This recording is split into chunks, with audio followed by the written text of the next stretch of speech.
2034 FIFA world cup Saudi അറേബ്യയിൽ വെച്ച് നടക്കാൻ പോകുന്ന വാർത്ത നിങ്ങൾ കേട്ടില്ലേ? പക്ഷേ ഇതൊരു സാധാരണ വാർത്തയല്ല. ഒരു രാജ്യം എങ്ങനെയാണ് സ്പോർട്സിനെയും എൻ്റർടൈൻമെൻറ്റിനെയൊക്കെ ഉപയോഗിച്ച് ഒരു ഗ്ലോബൽ പവറായിട്ട് മാറാൻ ശ്രമിക്കുന്നത് എന്നതിൻ്റെ ഒരു കഥ കൂടിയാണ് ഇത്.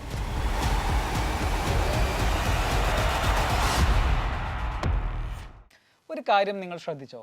ഈ അടുത്ത കാലമായിട്ട് സൗദി അറേബ്യയുടെ പേര് നമ്മൾ പതിവായിട്ട് കേൾക്കുന്നുണ്ട്. ക്രിസ്ത്യാനോ റൊണാൾഡോയും നെയ്മറും ഒക്കെ സൗദി ക്ലബ്ബുകളിൽ കളിക്കുന്നത്. ന്യൂ കാസിൽ യുണൈറ്റഡ് സൗദി അറേബ്യയുടെ ഉടമസ്ഥതയിലായി. നമ്മുടെ IPL ലേലം, ഈ 2025 നടക്കാൻ പോകുന്ന IPL ലേലം പോലും സൗദി അറേബ്യയിൽ വെച്ചാണ് നടന്നത്. ഇതൊക്കെ വെറും യാദൃശ്ചികം മാത്രമാണോ, അല്ലെങ്കിൽ ഇത് ആക്ച്വലി ഒരു വലിയ മാസ്റ്റർ പ്ലാനിൻ്റെ ഭാഗമല്ലേ? ഇതൊക്കെ നമുക്ക് ഈ വീഡിയോയിൽ ചർച്ച ചെയ്യാം കേട്ടോ. 1970-കൾ മുതൽ എണ്ണ കയറ്റുമതി വഴി $പെട്രോ കൊണ്ട് സമ്പന്നമായിട്ടുള്ള സൗദി അറേബ്യ ഇന്ന് എന്തുകൊണ്ടാണ് ഇത്രയധികം പണം സ്പോർട്സിലും എൻ്റർടൈൻമെൻറ്റിലൊക്കെ മുടക്കുന്നതെന്ന് നിങ്ങൾ ചിന്തിച്ചിട്ടുണ്ടോ? ഇത് വെറും ഒരു PR സ്റ്റണ്ട് മാത്രമല്ല. ഒന്നാമത്തെ കാര്യം, സൗദി അറേബ്യ ഒരു വലിയ എക്കണോമിക് ട്രാൻസിഷൻ്റെ പീരീഡിലൂടെയാണ് കടന്നു പോയിക്കൊണ്ടിരിക്കുന്നത്. എണ്ണയെ മാത്രം ആശ്രയിച്ചിട്ടുള്ള ഒരു സമ്പദ് വ്യവസ്ഥ എത്ര കാലം നിലനിൽക്കുമെന്നുള്ളൊരു ചോദ്യമില്ലേ? ഈ ക്ലൈമറ്റ് ചേഞ്ചിൻ്റെയൊക്കെ ഒരു കാലത്ത് ഫോസിൽ ഫ്യൂവലുകൾക്ക് എന്ത് ഭാവിയാണുള്ളത്? അപ്പോൾ ഈ ചോദ്യങ്ങൾക്കൊക്കെയുള്ള ഉത്തരമായിട്ടാണ് സൗദി അറേബ്യ അവരുടെ വിഷൻ 2030 എന്നുള്ള ഒരു മെഗാ പ്രൊജക്റ്റ് മുന്നോട്ട് വെക്കുന്നത്. അപ്പോൾ സൗദിയുടെ crown prince Mohammed bin Salman, അദ്ദേഹത്തെ എല്ലാവരും MBS എന്നാണല്ലോ വിളിക്കുന്നത്. അപ്പോൾ അദ്ദേഹം ഒരു പുതിയ സൗദി അറേബ്യയുടെ സൃഷ്ടിക്കാനുള്ള ശ്രമത്തിലാണെന്നാണ് പറയേണ്ടത്. 2030 കൂടിയിട്ട് 150 മില്യൺ വിനോദസഞ്ചാരികളെ സൗദിയിലേക്ക് ആകർഷിക്കണമെന്നാണ് പുള്ളിയുടെ ഒരു ഗ്രാൻഡ് പ്ലാൻ. അതിൽ 70 മില്യൺ ആൾക്കാരെങ്കിലും വിദേശികളായിരിക്കണം. അപ്പോൾ ഇതൊരു ചെറിയ പ്ലാൻ ഒന്നുമല്ല, കാരണം ദുബായ് പോലും ഇത്ര വലിയ ലക്ഷ്യം വെച്ചിട്ടില്ല. ദുബായ് പോലും എന്ന് പറയാൻ കാരണം ഈ ഒരു വിഷയത്തിനൊക്കെ കഴിഞ്ഞ കുറേ കാലങ്ങളായിട്ട് ദുബായാണ് പേര് കേട്ട് നിൽക്കുന്നത് എന്നുള്ളത് കൊണ്ടാണ്. അപ്പോൾ സൗദിയുടെ അംബീഷൻസ് ആക്ച്വലി വളരെ ബിഗ് ആണ് എന്നുള്ളത് നമുക്കിതൊന്ന് മനസ്സിലാക്കാൻ പറ്റും. പക്ഷേ ഇതൊക്കെ സംഭവിക്കണമെന്നുണ്ടെങ്കിൽ സൗദിയുടെ ഈ ഒരു പബ്ലിക് ഇമേജ് ഉണ്ടല്ലോ, ഒരു റിലീജിയസ് കൺട്രി എന്നുള്ളൊക്കെ ഒരു ഇമേജ്, ആ പബ്ലിക് ഇമേജിനെ മൊത്തത്തിലൊന്ന് പുതുക്കി പണിയേണ്ടതായിട്ടുണ്ട്. അപ്പോൾ ഒരു രാജ്യത്തിൻ്റെ ഇമേജ് മാറ്റാൻ എന്താണ് ഏറ്റവും നല്ല വഴി? സ്പോർട്സും എൻ്റർടൈൻമെൻറ്റുമാണ്. അപ്പോൾ അതാണ് സൗദി അറേബ്യ ചെയ്യുന്നത്. ഈ ഖത്തർ അൽ ജസീറ വഴി മീഡിയ മേഖലയിൽ വലിയ സ്വാധീനം നേടിയതുപോലെ UAE അവരുടെ എയർലൈൻസും ടൂറിസ്റ്റൊക്കെ വഴി ഒരു ഗ്ലോബൽ ഹബ്ബായിട്ട് മാറിയില്ലേ? അതുപോലെ ഇനി സൗദി സ്പോർട്സിനെ അവരുടെ ഒരു സോഫ്റ്റ് പവറായിട്ട് ഉപയോഗിക്കുക എന്നുള്ളതാണ് അവരുടെ ലക്ഷ്യമെന്ന് നമുക്ക് ഇതിൽ നിന്നൊക്കെ മനസ്സിലാക്കാൻ പറ്റും. പക്ഷേ ഇതിലെല്ലാം വെച്ച് അവരുടെ ഏറ്റവും വലിയ ഒരു ബിഗർ ഗെയിമാണ് ശരിക്കും പറഞ്ഞു കഴിഞ്ഞാൽ 2034 വേൾഡ് കപ്പ്. അതിൻ്റെ കാരണം എന്താണെന്ന് വെച്ചാൽ, ലോകത്തിൽ ഏറ്റവും കൂടുതൽ ആളുകൾ കാണുന്ന ഒരു സ്പോർട്സ് ഇവൻ്റ് ഏതാണെന്ന് ചോദിച്ചു കഴിഞ്ഞാൽ അത് ഫുട്ബോൾ വേൾഡ് കപ്പാണ്. 2022 ഖത്തർ വേൾഡ് കപ്പിന് മാത്രം 5 ബില്യണിലധികം വ്യൂവേഴ്സ് ഉണ്ടായിരുന്നു എന്നുള്ളതാണ് ഫിഫയുടെ ഒഫീഷ്യൽ വെബ്സൈറ്റിൽ പറയുന്നത്. ശരിക്കും പറഞ്ഞു കഴിഞ്ഞാൽ ഇത് ഒരു മാസത്തോളം നീണ്ടു നിൽക്കുന്ന ഒരു ഗ്ലോബൽ PR ക്യാമ്പയിനാണ്. പക്ഷേ ഇങ്ങനത്തെ ഒരു വേൾഡ് കപ്പ് 2034 സൗദി അറേബ്യ നടത്തണമെന്നുണ്ടെങ്കിൽ അതെങ്ങനെയായിരിക്കും? അപ്പോൾ നമുക്ക് ആ വിഷയത്തെക്കുറിച്ച് ഒന്നും കൂടെ ഒരു ഡീറ്റെയിൽഡ് ആയിട്ടൊന്ന് നോക്കാം. 15 സ്റ്റേഡിയങ്ങളാണ് സൗദി അറേബ്യക്ക് ഈ വേൾഡ് കപ്പ് നടത്താനായിട്ട് വേണ്ടത്. അതിൽ 11 പൂർണ്ണമായിട്ട് പുതിയതായിട്ട് അവർ നിർമ്മിക്കാൻ പോവുകയാണത്രേ. ഖത്തർ അവരുടെ വേൾഡ് കപ്പിന് $200 ബില്യൺ ചെലവഴിച്ചിട്ടുണ്ടെന്നൊക്കെയുള്ള വാർത്ത മുൻപ് ഞാൻ വീഡിയോ ഒക്കെ ചെയ്തിട്ടുണ്ട്. അപ്പോൾ സൗദി അറേബ്യയുടെ അംബീഷൻസ് കുറച്ചും കൂടെ വലുതായതുകൊണ്ടും പിന്നെ രാജ്യവും വളരെ ബിഗാണ്. അപ്പോൾ ഒരു ഇൻഫ്രാസ്ട്രക്ചർ, ട്രാൻസ്പോർട്ടേഷനൊക്കെ ഒരുപാട് കൂട്ടേണ്ടി വരും. അപ്പോൾ ഇതിലും കൂടുതൽ ചിലവ് വരും എന്നുള്ള കാര്യം എന്തായാലും ഗ്യാരണ്ടീഡ് ആണ്. ഇപ്പോൾ റിയാദിൽ നിർമ്മിക്കുന്ന ഈ കിങ് സൽമാൻ സ്റ്റേഡിയത്തിൻ്റെ ഡിജിറ്റൽ ഇമേജുകളൊക്കെ ഇപ്പോൾ അവൈലബിൾ ആണ്. നിങ്ങൾ വെറുതെ ഒന്ന് കണ്ടു നോക്കിയാൽ തന്നെ നിങ്ങൾ ആക്ച്വലി നന്നായിട്ട് അന്തം വിടാനുള്ള ഒരു ചാൻസ് ഉണ്ട്. കാരണം ഇതൊരു ഫുട്ബോൾ സ്റ്റേഡിയം മാത്രമല്ല, ഒരു ആർക്കിടെക്ചറിൻ്റെ ഒക്കെ ഒരു മാർവൽ എന്ന് വേണമെങ്കിൽ വിളിക്കാൻ പറ്റുന്ന ഒരു സംഭവമാണ്. നിയോം പ്രോജക്റ്റിനെ കുറിച്ച് നമ്മൾ വീഡിയോ ഒക്കെ മുൻപ് ചെയ്തിട്ടുണ്ടല്ലോ. $500 ബില്യൺ ഒക്കെ വരുന്ന ഒരു ഫ്യൂച്ചറിസ്റ്റിക് സിറ്റി എന്ന് പറയുന്നത്. ആ സിറ്റിയിലും ഒരു സ്റ്റേഡിയം വരുന്നുണ്ട് അത്രേ.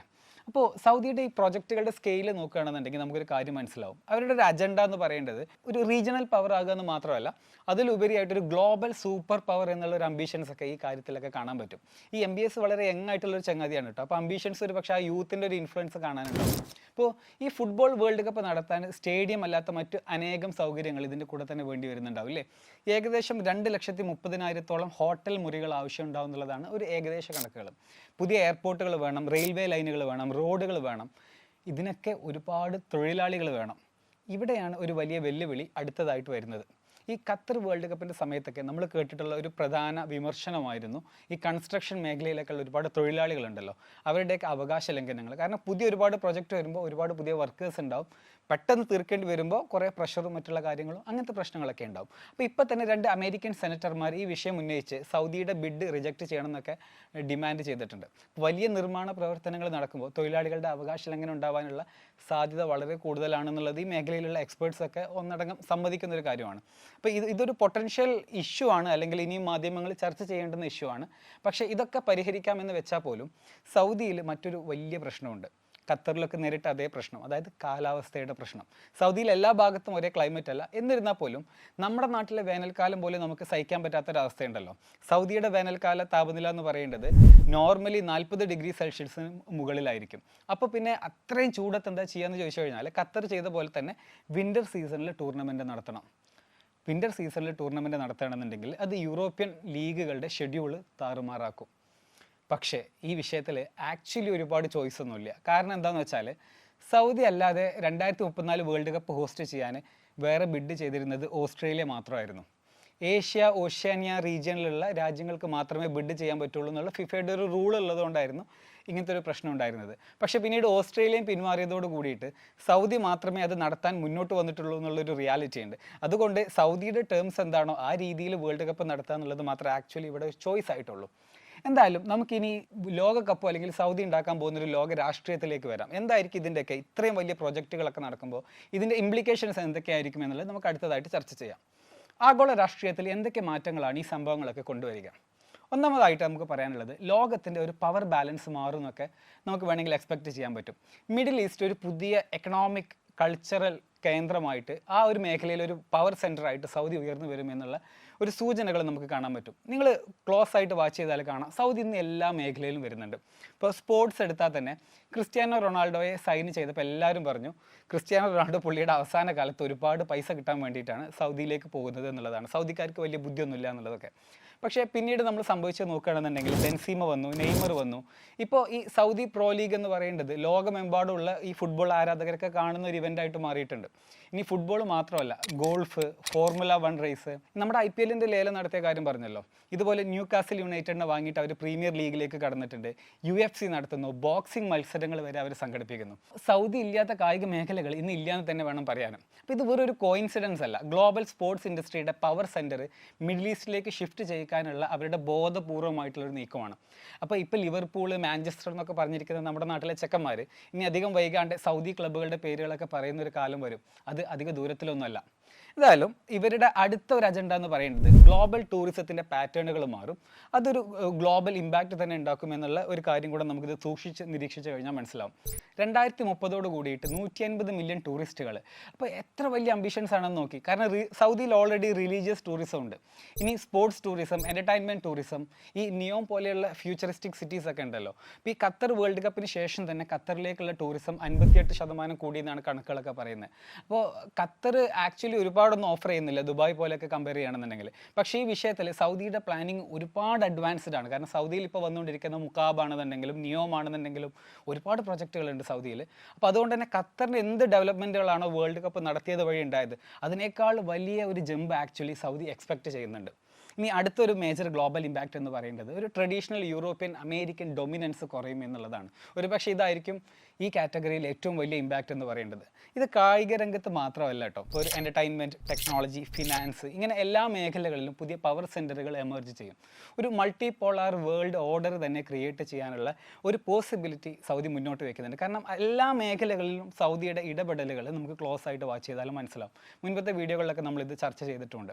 പക്ഷേ ഇത്ര വലിയ ട്രാൻസ്ഫോർമേഷൻ നടത്താൻ സൗദി അറേബ്യ ഫേസ് ചെയ്യുന്ന ബിഗ്ഗസ്റ്റ് ചലഞ്ച് എന്താണെന്നറിയോ? ട്രഡീഷണൽ വാല്യൂസും മോഡേണൈസേഷനും തമ്മിലുള്ള ഒരു ബാലൻസ് അത് എവിടെയായിരിക്കണം എന്നുള്ളതാണ്. വളരെ കൺസർവേറ്റീവ് ആയിട്ടുള്ള ഒരു സൊസൈറ്റിയെ എങ്ങനെയാണ് ഒരു ഗ്ലോബൽ ഇവൻ്റ് ഹോസ്റ്റ് ചെയ്യാൻ വേണ്ടിയിട്ട് റെഡിയാക്കുക? കൾച്ചറൽ സെൻസിറ്റിവിറ്റിയും ഇൻ്റർനാഷണൽ സ്റ്റാൻഡേർഡ്സും എങ്ങനെയാണ് ബാലൻസ് ചെയ്യുക? അപ്പോൾ ഇങ്ങനെയുള്ള കുറേ പ്രശ്നങ്ങളൊക്കെ സൗദി ഫേസ് ചെയ്യുന്നുണ്ട്, അല്ലെങ്കിൽ ഇനിയുള്ള കാലത്ത് ഫേസ് ചെയ്യും. എന്തായാലും എൻ്റെ ഒരു പ്രഡിക്ഷൻ പറയട്ടെ, ടെക്നോളജി ഈ കാര്യങ്ങളിലൊക്കെ വലിയ റോള് പ്ലേ ചെയ്യും. ഇതാണ് എനിക്ക് ആക്ച്വലി തോന്നാനുണ്ടായ കാരണം. എന്താണെന്ന് വെച്ച് കഴിഞ്ഞാൽ എല്ലാ മോസ്റ്റ് മോഡേൺ ടെക്നോളജികളും സൗദി 2034 ആകുമ്പോഴേക്കും അവിടെ എത്തിക്കും. എന്നിട്ട് വേൾഡ് കപ്പിനെ അവരുടെ ഒരു ഷോക്കേസ് ഇവൻ്റാക്കി മാറ്റും. Look, we are not just an oil country, we are a tech savvy nation എന്ന് അവർ ലോകത്തോട് എന്താ പറയുക, അഭിമാനത്തോടെ പറയും. അപ്പോൾ ഇത് വെറും ഒരു കായിക മത്സരം എന്നുള്ളതിലുപരിയായിട്ട്, അതിനെ ഹോസ്റ്റ് ചെയ്യുക എന്നുള്ളതിലുപരിയായിട്ട്, ഒരു രാജ്യം എങ്ങനെയാണ് സ്പോർട്സിനെയും എൻ്റർടൈൻമെൻറ്റിനെയൊക്കെ ഉപയോഗിച്ച് ഒരു ഗ്ലോബൽ സൂപ്പർ പവർ ആകാൻ ശ്രമിക്കുന്നത് എന്നുള്ളതിൻ്റെ ഒരു കഥയാണ് ആക്ച്വലി ഈ വേൾഡ് കപ്പ് ഓഫർ ചെയ്യുന്നത് എന്നാണ് എനിക്ക് പറയാനുള്ളത്. ഇത് സക്സസ് ആകുമോ ഇല്ലയോ എന്നൊക്കെ ഉള്ളത് ടൈം വിൽ ടെൽ, നമുക്ക് ഇപ്പോഴേ ഉറപ്പിച്ച് പറയാനൊന്നും പറ്റില്ല. പക്ഷെ ഒരു കാര്യം ഉറപ്പാണ്, 2034 വേൾഡ് കപ്പ് കഴിയുമ്പോൾ സൗദി അറേബ്യയെക്കുറിച്ച് ലോകത്തിൻ്റെ പെർസെപ്ഷൻ ടോട്ടലി ഡിഫറെൻ്റ് ആയിരിക്കും. നമ്മൾ ആ ഒരു ട്രാൻസ്ഫോർമേഷൻ്റെ സാക്ഷികളാണ് ഇപ്പോൾ.